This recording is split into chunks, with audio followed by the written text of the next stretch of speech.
ભાજપમાં 68 વિધાનસભાના IT in charge વિવેક લિંબાસિયાએ રાજીનામું આપી આપત્તિજનક આક્ષેપો કર્યા છે। તેમણે જણાવ્યું કે શહેરના તંત્ર દ્વારા ગરીબ નાગરિકો સાથે અન્યાય કરવામાં આવે છે અને પૈસાવાળાઓ માટે જ કામ થાય છે। ટીઆરપી ગેમ ઝોન દુર્ઘટનામાં મૃતક પરિવારોને ન્યાય મળ્યો નથી। વિવેક લિંબાસિયાએ આરોપ મૂક્યો કે પૂર્વ ઝોન સાથે તંત્ર અન્યાય કરે છે અને ભારે ભ્રષ્ટાચાર ચાલી રહ્યો છે। ઘણી રજૂઆતો છતાં ધારાસભ્ય ઉદયભાઈ કાનગડ દ્વારા પગલા ન લેવાતા તેમણે રાજીનામું આપ્યું છે। રાજકોટ શહેર ભાજપના 68 વિધાનસભાના આઈટી ઇન્ચાર્જ તરીકે ફરજ બજાવતા વિવેક લિંબાસિયા પોતાની ફરજ પરથી રાજીનામું આપી દીધું હતું। આ તકે વિવેક લિંબાસિયા દ્વારા મીડિયા સાથે વાતચીત કરતા રાજકોટ શહેર ભાજપ અને રાજકોટ મનપા તંત્ર પર ગંભીર આક્ષેપ લગાવતા જણાવ્યું હતું કે રાજકોટના સત્તાધીશો દ્વારા શહેરના નાગરિકો સાથે અન્યાય કરવામાં આવે છે। સૂચિત સોસાયટીઓની અનેક વખત રજૂઆતો મળી છે, છતાં તેને રેગ્યુલરાઇઝ કરવામાં આવતી નથી। ફક્ત પૈસાવાળા લોકોના જ રાજકોટ તંત્ર કામ કરે છે અને ગરીબ લોકોના કામ રાજકોટ તંત્ર ટલ્લે ચડાવી દે છે। સાથે જ ટીઆરપી ગેમ ઝોનમાં મોતને ભેટેલા મૃતકોના પીડિત પરિવારને હજુ સુધી ન્યાય મળ્યો નથી।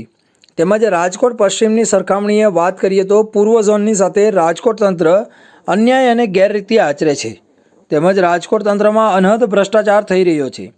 મનપામાં લોકોની રજૂઆતો ઘણી આવતી હોય છે, પણ રાજકોટ મનપા દ્વારા કોઈ કામગીરી કરવામાં આવતી નથી, જેથી આવા અનેક મુદ્દાઓ અંગે 68 વિધાનસભાના ધારાસભ્યને ઉદયભાઈ કાનગડને પણ ઘણી વખત રજૂઆત કરવામાં આવી છે, છતાં આજ દિન સુધી 68 વિધાનસભાના ધારાસભ્ય ઉદયભાઈ કાનગડ દ્વારા કોઈ પગલાં નહીં લેતા આજ રોજ 68 વિધાનસભાના આઈટી વિભાગના ઇન્ચાર્જ વિવેક લિંબાસિયા દ્વારા પોતાના પદ પરથી રાજીનામું આપવામાં આવ્યું હતું। લિંબાસિયા વિવેકભાઈ, શું તમે કહેવા માંગો છો?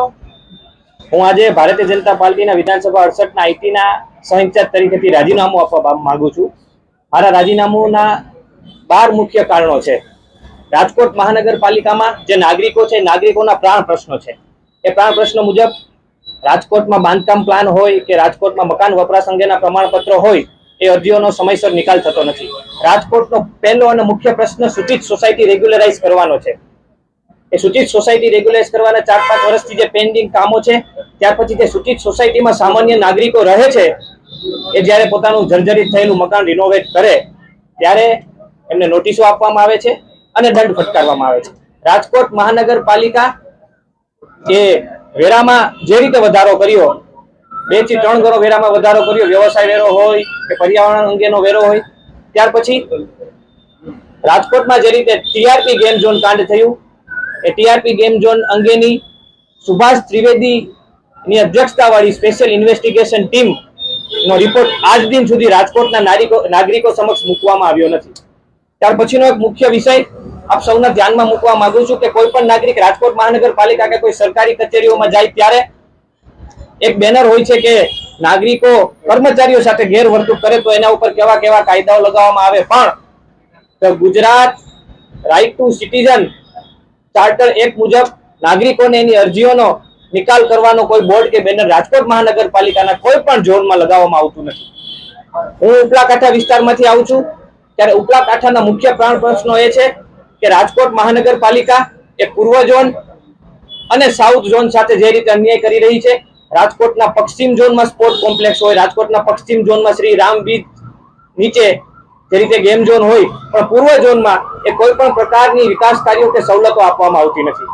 પૂર્વ ઝોનનો એક મુખ્ય પ્રશ્ન એ છે કે જે વિકાસ પરવાનગીઓ છે, ટીપી સ્કીમ જે ફાઇનલ મંજૂરી છે, એ મંજૂરીઓમાં એટલો વિલંબ કરવામાં આવે છે, ઇન્વર્ટેડ કોમામાં વહીવટના નામે લોકો વહીવટ દેવા માટે મજબૂર થાય છે। ભ્રષ્ટાચાર થાય છે, તમારો સીધો આક્ષેપ છે, કારણ કે જે આ તમે પૂર્વની વાત કરો તો ત્યાં ધારાસભ્ય ભાજપના છે ઉદયભાઈ કાનગડ, તો ત્યાં ભ્રષ્ટાચાર થાય છે તો જ કામ થાય એવું? હા, સ્પષ્ટ એવો આક્ષેપ છે। એનું કારણ છે કે લોકો અમારી પાસે જયારે પ્રાણ પ્રશ્નો લઈને આવતા હોય ત્યારે અમે રાજકોટ મહાનગરપાલિકામાં રજૂઆત કરવા જઈએ, તેનું નિરાકરણ થતું નથી, એમના જવાબો મળતા નથી। અમને એમને પણ વારંવાર રજૂઆત કરી, એમના તરફથી કોઈ રિસ્પોન્સ આપવામાં આવતો નથી।